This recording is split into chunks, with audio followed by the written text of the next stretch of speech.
Hey friends, Jeff from Bygone back again with another episode of Chrome Bumper Cruisin'. In today's segment, I'd like to share the story of another survivor muscle car that's passed through my hands.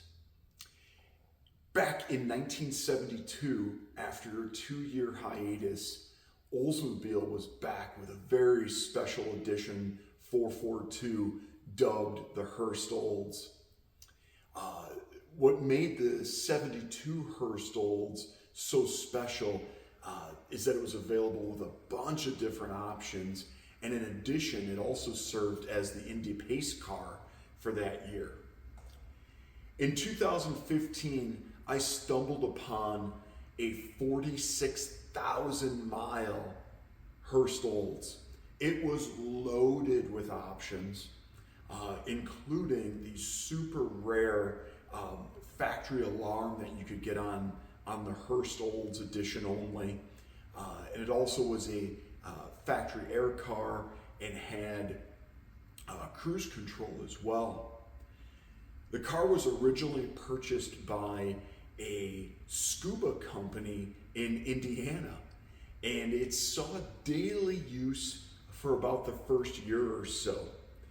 After that, it was mainly used just for promotional purposes for their business from 1973 until they sold the car in 2014.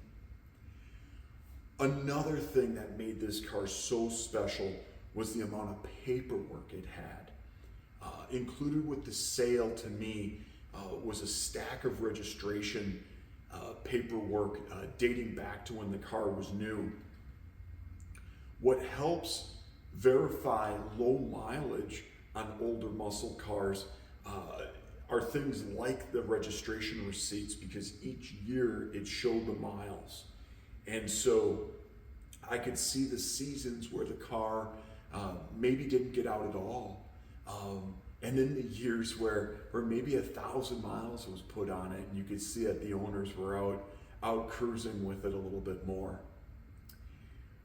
When I purchased the car in 2015, it still had about 90% original paint. There was just a little section of each quarter panel that had been touched up over the years.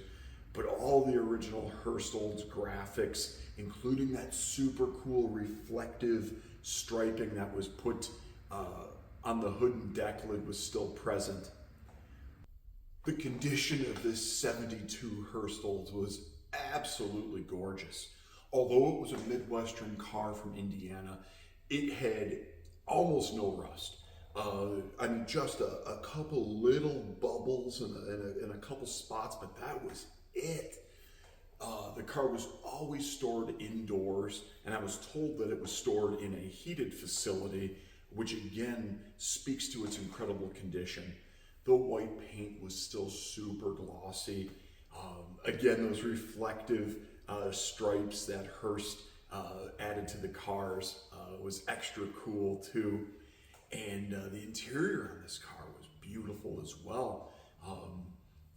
Both seats were in excellent shape. The dash was beautiful. Even the carpet still had a gorgeous pile to it.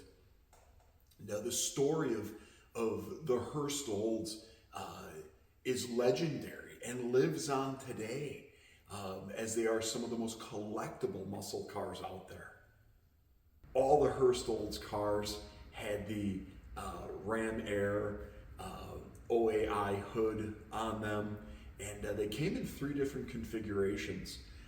Mine was a hard top, and just 279 of those were produced, but they also made a convertible and then a super rare version that was a hard top with a moonroof as well. The 72 edition of the Hurst Olds remains the most rare of all, with just 629 total examples sold. One of the things that I loved about the car while I owned it, I had the car for about a year or so, was how well it drove. I drove the car back from Indiana after purchasing it, and then I even drove it up to northern Wisconsin for the Iola car show held every July. That particular year, Iola was specializing in the Indy pace cars from over the years, so I thought the 72 Hurst Olds would fit right in. The 455 V8 had a ton of torque, and it was backed by a turbo 400 transmission that many of you are nodding along with as GM's toughest automatic transmission that they put in cars of that era. And then it also, of course, had the Hurst dual gate shifter. So on the left side, you could just put the car in drive and just drive as you normally would. But if you were in the mood to go through the gears yourself, you could open up the gate passage and move that shifter over to the right. And then as you shifted from first to second gear, you couldn't miss a shift because there was a stop put in place. And as soon as you let off, then the shifter would move, and then you could put it in the third gear when that time was right. So a really cool, fun invention that Hurst used on several Oldsmobiles over the years. It was sure fun to relive some memories of that cool 1972 Hurst Olds pace car survivor. Tune in again soon for another episode of Bygone's Chrome Bumper Cruisin', when we'll explore some unique stories of other classic cars and trucks. Take care.